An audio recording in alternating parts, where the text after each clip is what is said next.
Hi guys, माझं अक्षय आणि welcome back to what's my review. So आजच्या व्हिडिओमध्ये अगबाई अरेच्या मराठी चित्रपटाचा रेट्रो रिव्ह्यू करणार आहे. सो प्लीज व्हिडिओ शेवटपर्यंत बघा आणि चॅनलला सबस्क्राईब करा. अगबाई अरेचा चित्रपट 2004 मध्ये आला होता, directed by Kedar Shinde and jointly written with Mangesh Kulkarni. पुढे या फिल्म बद्दल इंटरनेटमध्ये असं मेन्शन केलं गेलंय की हा सिनेमा व्हॉट मुमेंट वन नावाच्या का हॉलिवूड फिल्मची इन्स्पायर्ड आहे किंवा लुजली बेस्ड आहे. प्लस या मराठी फिल्मचा कन्नड आणि तेलुगूमध्ये सुद्धा रिमेक झाला होता, बट अनफॉर्च्युनेटली हे दोन्ही सिनेमे बॉक्स ऑफिसवरती इतके नाही चालले.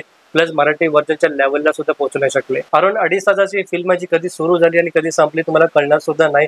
And that is because of a perfect story telling and strong screen play. या फिल्ममध्ये संजय नार्वेकर सरांनी श्रीरंग देशमुख नावाचा एक कॅरेक्टर प्ले केला आहे आणि हा कॅरेक्टर त्याच्या डेली लाईफ मध्ये असलेल्या बायकांमुळे खूप जास्त वैतागला आहे. ऑफिसमध्ये असलं की बॉसची कटकट, बसमध्ये ट्रॅव्हल करताना जर लेडी सीटवरती बसलं तर बायकांचे ताणे, आणि घरी गेल्यावरती आई, बहीण, बायको आणि वडिलांचं टेन्शन. पुढे याच्या लाईफमध्ये तो सर्वात मोठा ट्विस्ट जेव्हा साक्षात देवी याला एक वरदान देते, एक सुपर पॉवर देते. आता ही super power Batman, Superman, Spiderman किंवा कॅप्टन अमेरिका सारखी नाही, बट वन लेवल अप. आता ही सुपर पॉवर म्हणजे याला बायकांच्या मनातल्या गोष्टी ऐकू येतात. या सुपर पॉवरमुळे श्रीरंग म्हणजे रंगाची लाईफ कशा प्रकारे बदलून जाते, या सगळ्या गोष्टी पाहण्यासाठी तुम्ही हा चित्रपट जिओ हॉटस्टार किंवा अमेझॉन प्राईम वरती बघू शकता. अगबाई अरेची अर्ली 20s मधली कशी मेमोरेबल फिल्म आहे, ज्याची गाणी, स्टोरी लाईन आणि कॅरेक्टर्स आजही लोकांना तितकेच अपेलिंग आणि कनेक्टेड फील होतात. इनफॅक्ट तुम्ही हा चित्रपट तुमच्या वाईफ किंवा गर्लफ्रेंड किंवा संपूर्ण फॅमिली सोबत सुद्धा बघू शकता. या फिल्ममध्ये श्रीरंग देशमुख नावाचा जो कॅरेक्टर दाखवला ना, त्याला बघून तुम्हाला सुद्धा वाटेल की काश अशी सुपर पॉवर माझ्याकडे पण असली असती. सिनेमॅटिकली फिल्मचा सर्वात बेस्ट पार्ट होता मल्हार वारी नावाचं गाणं.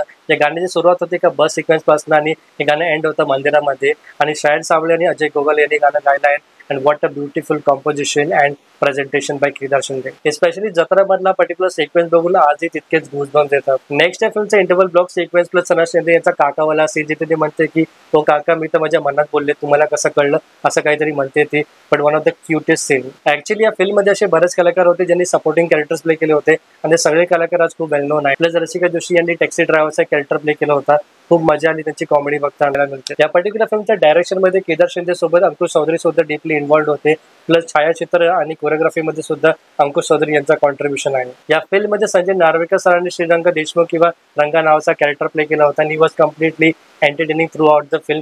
बाकी फिल्मची सपोर्टिंग कास्टची ऍक्टिंग सुद्धा चांगली होती, including Tejaswi Pandit, Priyanka Yadav, Dilip sir and Shubhangi Gokhale as well and बाकी सगळे ऍक्टर. अगबाई अरेच्या नावाची मराठी फिल्म आजही लोकांसाठी तितकीच मेमोरेबल आहे. याचा अजून एक रिझन म्हणजे याची गाणी कंपोज बाय अजय अतुल. या फिल्मच्या स्टार्टिंगमध्ये सोनाली बेंद्रेचं एक आयटम सॉन्ग पाहायला मिळेल, त्याचं नाव आहे छम छम करत आहे, आणि या गाण्यावरती लोक आजही नाचतात. पुढे या फिल्ममध्ये मल्हार वारी आणि मन उदाहरण वाऱ्याचे हे दोन्ही गाणी ऍक्च्युअली फिल्मचे सर्वात मोठे हायलाइट पॉईंट होते. असं पाहायला गेलं तर फिल्मचा फर्स्ट हाफ आणि सेकंड हाफ दोन्ही इक्वली एंटरटेनिंग होते.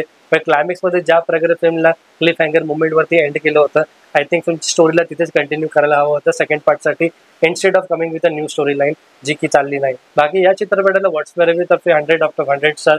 तुमच्यापैकी जर हा चित्रपट कोणी बघितला असेल, तुम्हाला किती आवडलाय कमेंट सेक्शनमध्ये नक्की सांगा, आणि व्हिडिओ शेवटपर्यंत बघण्यासाठी मनापासून धन्यवाद.